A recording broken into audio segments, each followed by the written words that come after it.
Bonjour à toutes et à tous et bienvenue dans cette nouvelle édition de ce vendredi 3 octobre 2025. Voici les titres.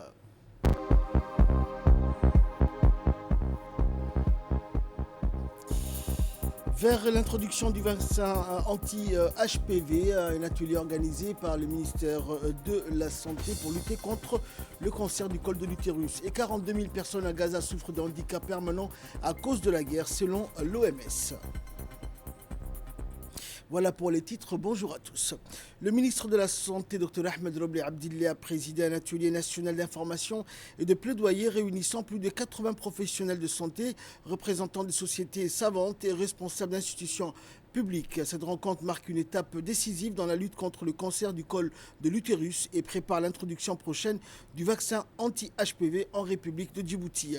Le cancer du col de l'utérus, principalement causé par une infection persistante au papillomavirus humain, demeure une cause évitable de morbidité et de mortalité chez les femmes en âge de procréer. L'introduction du vaccin anti-HPV recommandé par l'OMS constitue une intervention préventive efficace, sûre et économiquement justifiée. À l'issue de l'atelier, les professionnels de santé ont pris un engagement solennel pour soutenir la stratégie nationale de vaccination anti-HPV à travers des actions comme la promotion active du plaidoyer auprès des décideurs politiques, leaders communautaires et partenaires techniques et financiers, sensibilisation des professionnels de santé, enseignants, parents et jeunes filles sur les bénéfices du vaccin. Ce travail s'inscrit dans une dynamique de mobilisation multisectorielle visant à garantir la réussite de l'introduction du vaccin anti-HPV et à renforcer la prévention du cancer du col de l'utérus à Djibouti. Le ministère de la Santé réaffirme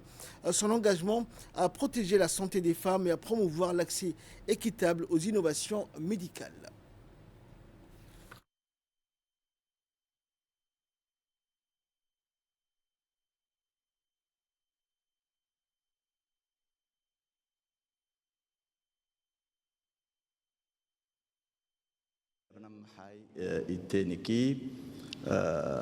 cancer afarfata lahi badda. Et la représentante du FNUIAP a déclaré dans l'introduction du vaccin anti-HPV à Djibouti une avancée majeure pour la santé reproductive, notamment des jeunes filles. Et la représentante de l'OMS a également souligné de son côté que le vaccin anti-HPV était une intervention sûre, efficace et recommandée par l'Organisation mondiale de la santé pour prévenir le cancer du col de l'utérus. Nous écoutons ces dames. Aujourd'hui, je suis contente d'être ici, présente, où ça sera beaucoup plus facile pour énormément de filles d'avoir accès à ce vaccin. Et quelque part, c'est pour tous qui ont milité pour ça, c'est c'est quelque chose d'important. Il y a un terme en anglais que j'aime qui dit un achievement. Et vraiment, je suis contente que ça soit. On l'est aujourd'hui à côté de nous.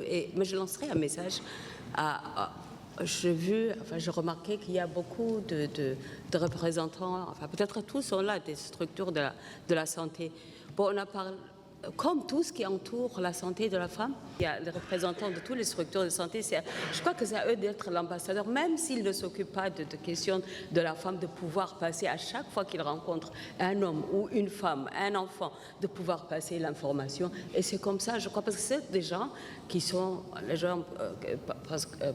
crédibles, ils croient à ce que dit un médecin ou un personnel de la santé. Cette activité à Djibouti, bien sûr, c'est une grande étape pour protéger les femmes contre le cancer du col. Comme on a entendu de Dr Awali, c'est le deuxième cancer qui touche les femmes après le cancer de sein. Ça vient avec une politique internationale changeante. Et dans son intervention, la vice-présidente de l'Assemblée nationale, Safia Elmi, a déclaré que la lutte contre le cancer du col de l'utérus était une priorité nationale. Il s'agit non seulement d'un enjeu de santé publique, mais aussi d'un combat pour la dignité et les droits des femmes. Nous l'écoutons. Un immense plaisir pour moi aujourd'hui d'être parmi vous, parce que je me rappelle, il y a une bonne vingtaine d'années, il y a 2 décennies, Nous étions la première personne avec le docteur qui se trouve à mes côtés, le docteur Ahmed, notre ministre, les personnes, d'autres médecins aussi présents ici, si je me rappelle bien, les personnes qui ont initié à ce que ces vaccins voient le jour, en tant qu'ex-directrice de la DSME. Et aujourd'hui, pour moi, c'est une journée à marquer d'une pierre blanche, parce que leur œuvre des décennies se réalise aujourd'hui. Et je vois le bout du tunnel, parce que je sais que les jeunes femmes djiboutiennes, les jeunes filles de 9 à 14 ans, si je vois bien de 9 à 15 ans, vont pouvoir bénéficier et avoir la chance que nous n'avons pas eue. Et je suis très heureuse pour ces jeunes filles. Je voudrais remercier le ministre de la Santé parce que c'était un espoir. Et cet espoir, au final, nous le voyons se réaliser. Merci, Monsieur le ministre. Vous étiez les premiers. Vous étiez avec nous les premiers à penser à introduire ce vaccin. Mais malheureusement, nous avons attendu trop longtemps et nous avons perdu trop du temps et nous avons perdu beaucoup de femmes. Et ça, c'est très malheureux. Mais au final, nous sommes arrivés et nous avons atteint notre but, je pense. Inch'Allah, nous allons réaliser tous les espoirs des jeunes filles qui comptent sur nous. Moi, en tant que parlementaire et la voix du peuple, je pense que j'ai une obligation qui me dit de porter ces messages, pour faire passer au niveau des jeunes filles et surtout au niveau des mamans et des parents. C'est pas facile de vacciner, d'introduire un vaccin quand les parents ne sont pas sensibilisés et n'acceptent pas. Donc il faudrait d'abord commencer par là. Et en tant que représentante de l'UNFD, l'Union nationale des femmes djiboutiennes, je pense que nous avons du pain sur la planche et que nous allons travailler énormément à vos côtés, vous les médecins, pour pouvoir vous apporter notre contribution à ce que ce vaccin, comme on le dit, 90% des jeunes filles de 9 à 15 ans puissent bénéficier de ces vaccins. Et enfin, le ministre de la Santé, Dr Ahmed Roblé, a déclaré que le cancer du col de l'utérus était une tragédie évitable qui touchait nos mères, nos épouses et nos filles. L'introduction du vaccin anti-HPV en République de Djibouti est une décision stratégique fondée sur des preuves scientifiques solides et une volonté politique affirmée. Écoutons le ministre. Lancer cet atelier d'abord d'information. Ce n'est pas un atelier de lancement du vaccin HPV. C'est un atelier de sensibilisation. On lance la sensibilisation parce que, et si cette sensibilisation ne réussit pas, je pense qu'on va pas réussir ce vaccin. Donc, c'est une affaire de tous. Ces lancements d'informations sur ce vaccin, ce n'est pas le ministère de la Santé, ce n'est pas le ministre de la Santé, mais c'est tout le monde, c'est tous les cadres vraiment qui ont commencé à penser. Mais il n'y a pas que ça. Dans quelques semaines, nous allons aussi lancer, nous avons un autre chantier aussi, qui est celui des maladies non transmissibles. Les maladies non transmissibles qui va devenir, Inch'Allah, l'année 2026, une cause nationale. Une cause nationale. Nous allons faire, nous avons déjà informé le chef de l'État que l'année 2026 soit l'année de cause nationale pour les maladies non transmissibles parce que ça devient, et ça fait partie des maladies non transmissibles, les cancers, le diabète, les maladies cardiovasculaires, la maladie mentale, etc., etc. Et dans le dossier de cette édition, nous allons parler changement climatique et son impact sur notre environnement et notre quotidien. C'est un document de la rédaction.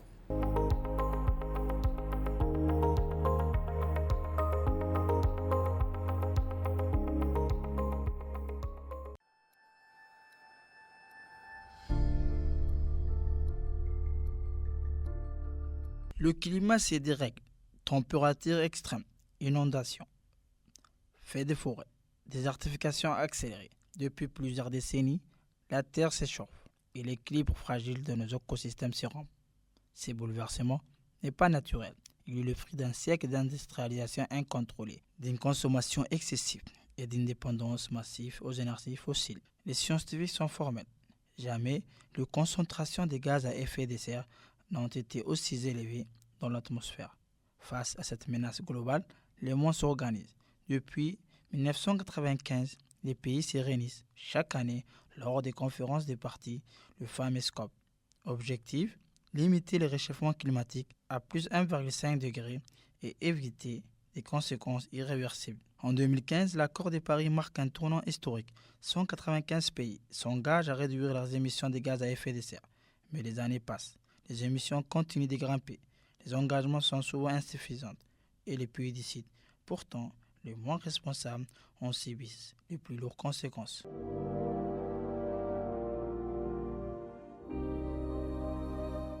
Le continent africain ne contribue qu'une infime part des émissions globales, mais il est plus exposé au choc climatique. Pourtant, face à cette injustice, l'Afrique ne baisse pas les bras. Elle s'organise, innove, propose ses propres solutions. En 2023, à Nairobi, les dirigeants africains tiennent leur premier sommet pour le climat. Ils appellent à une réforme du système financier mondial, à la création des marchés carbone africains et à la mise en place d'un fonds climatique continental.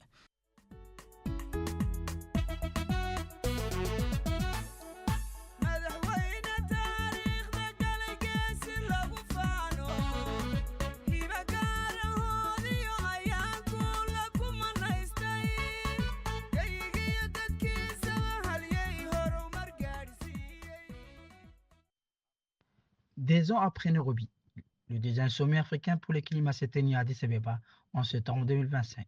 Ce rendez-vous a permis de dresser un bilan des engagements pris en 2023 et de réaffirmer la volonté des États africains de parler d'une seule voix face à l'urgence climatique. Les discussions ont porté sur le financement vert, l'accélération des carbone africains, le renforcement de l'adaptation des pays les plus vulnérables. L'Afrique a réaffirmé sa détermination à faire entendre sa voix à l'approche de la prochaine COP. Excellences, Mesdames et Messieurs, depuis quelque temps déjà, l'urgence climatique est devenue une préoccupation mondiale.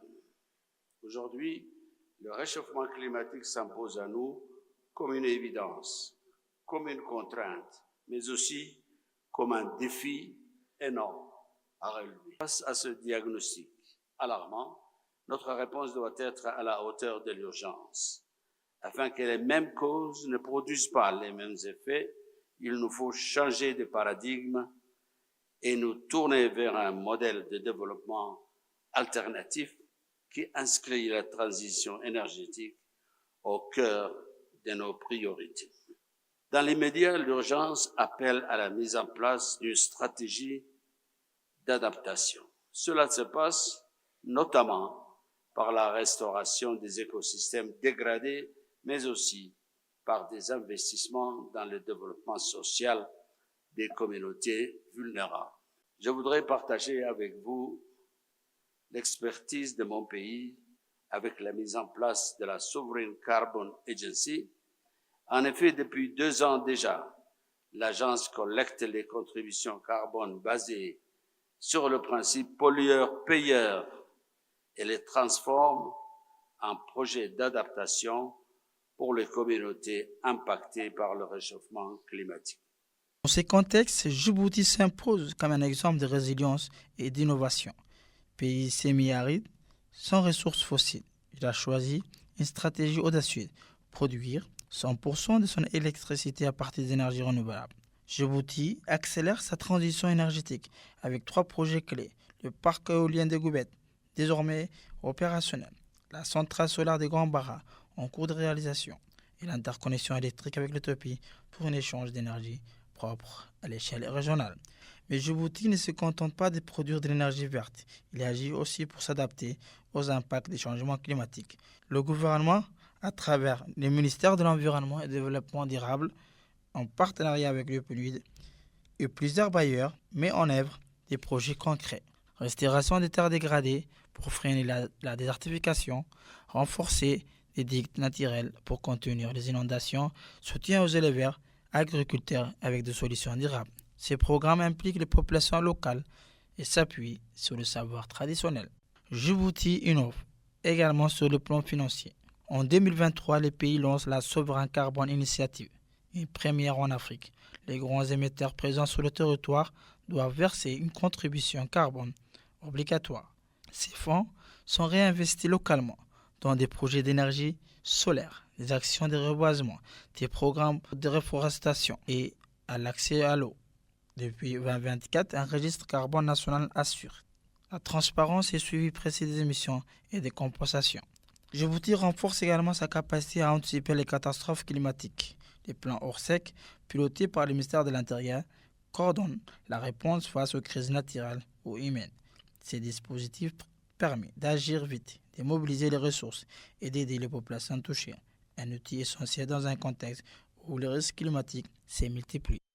Le centre d'instruction Cheikh Moussa de la gendarmerie nationale a abrité mercredi dernier une cérémonie de clôture d'une formation en maintien et rétablissement d'ordre dispensée au profit de la 4e rotation de l'unité de police constituée de la gendarmerie qui se prépare au déploiement à la République centrafricaine dans le but de relever l'unité évoluant actuellement au sein de la MINUSCA. Conduite par 2 instructeurs de la gendarmerie française déplacés à Djibouti dans le cadre d'une mission d'expertise, la formation s'est déroulée du 7 septembre au 1er octobre et comprenait des modules de maintien et rétablissement de l'ordre traditionnel ainsi que ceux propres aux missions des opérations de paix. Et la première phase des activités ont porté sur une démonstration dynamique d'un exercice de synthèse exécuté par l'unité au profit des autorités présentes. Et la seconde phase, quant à elle, a porté sur la remise d'attestations aux participants. Le chef d'état-major de la gendarmerie nationale, le colonel Zakaria Hassan Aden, a remis témoignage de satisfaction et des présents aux 2 experts de la gendarmerie française pour les remercier pour la qualité de la formation dispensée et pour leur engagement particulier démontré tout au long de la formation.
Le ministère de la Femme et de la Famille, en partenariat avec la Banque mondiale et Vivo International, a organisé une formation dédiée au traumatisme et aux notions de base de la prise en charge psychosociale.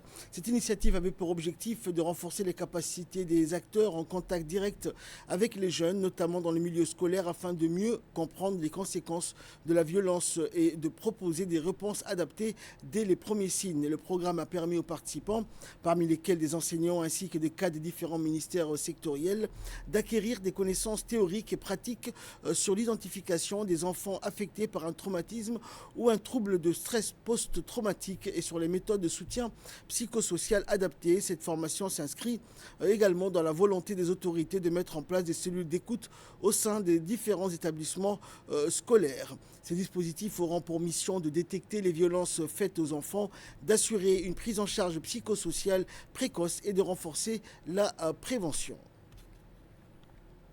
Engagement et passion n'est pas simplement une série de modules ou de sessions. Elle est le reflet d'une volonté collective de placer l'élève au cœur de nos préoccupations, de l'écouter, de le comprendre et de l'accompagner dans son parcours scolaire et personnel. Dans un monde en constante évolution, nos jeunes sont confrontés à des défis multiples. Stress, isolement, violence, perte de repères. La cellule d'écoute devient alors un espace essentiel, un refuge, un lieu de parole et de confiance. Écoutons également le conseiller technique du ministère de la Femme et de la Famille. C'est dans le cadre du projet PAR VBG qui a pour objectif de renforcer les communautés dans la lutte contre les violences basées sur le genre, et dont un volet était de renforcer les services dédiés à la prise en charge des victimes de violences, y compris dans la détection en milieu scolaire des problèmes de violence, qu'elles soient domestiques ou même qu'elles soient à l'intérieur des établissements, parce que aussi parfois à l'intérieur des établissements, il y a des violences, vous savez, aujourd'hui avec les harcèlements et tout ça. Donc nous devons être plus que vigilants pour essayer de voir, de détecter s'il y a des cas de violence et qui se répercutent souvent par des décrochages scolaires. Il y a des enfants qui quittent pratiquement l'école pour ça. Et dans le second dossier de cette édition, nous allons parler assainissement dans les différents quartiers de la capitale. Ces actions qui s'inscrivent dans le cadre du projet PERAD. Regardez, c'est un document de la rédaction et un commentaire de Ali Abdillahi.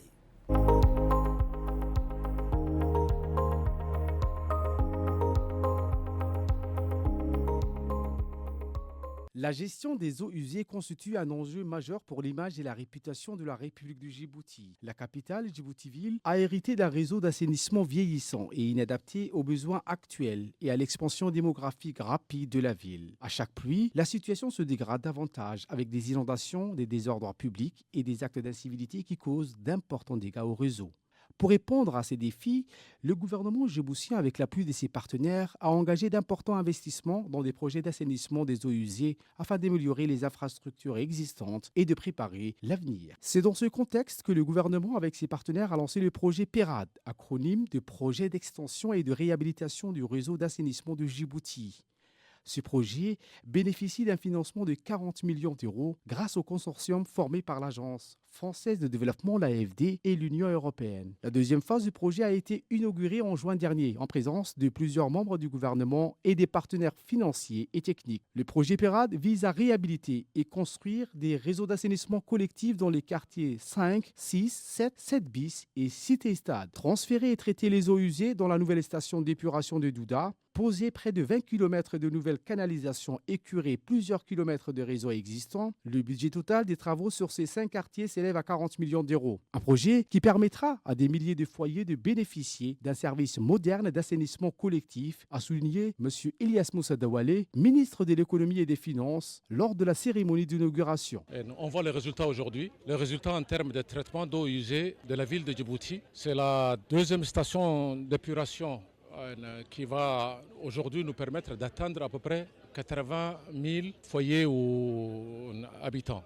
Il y a eu déjà beaucoup d'investissements réalisés. Cette partie, c'était une partie extrêmement attendue pour ce qui concerne Cité-L'air, quartier 7, quartier 7 bis, quartier 6, quartier 5 et donc faire en sorte à ce que toutes les eaux usées puissent être récupérées des quartiers pour être acheminées ici. La gestion des ressources en eau est un défi majeur pour Djibouti. Située en zone désertique, l'inauguration de la deuxième phase de la station d'épuration de Douda va considérablement augmenter les volumes d'eau usée traitée. C'est une véritable opportunité pour notre agriculture et notre environnement, a précisé Mohamed Ahmed Awale, ministre de l'Agriculture. La réutilisation de ces eaux traitées est d'une importance capitale pour Djibouti, surtout dans le contexte du changement climatique et de la sécheresse qui frappe la région. Les boues issues du traitement seront utilisées pour fertiliser les périmètres agricoles à travers tout le pays, contribuant ainsi à la sécurité alimentaire nationale. 2 mois après son lancement, le projet PERAD est pleinement opérationnel avec des chantiers actifs dans plusieurs quartiers populaires de la capitale. Une réforme profonde de la politique de salubrité publique est en cours, marquée par des travaux d'envergure et une réorganisation complète du réseau d'assainissement.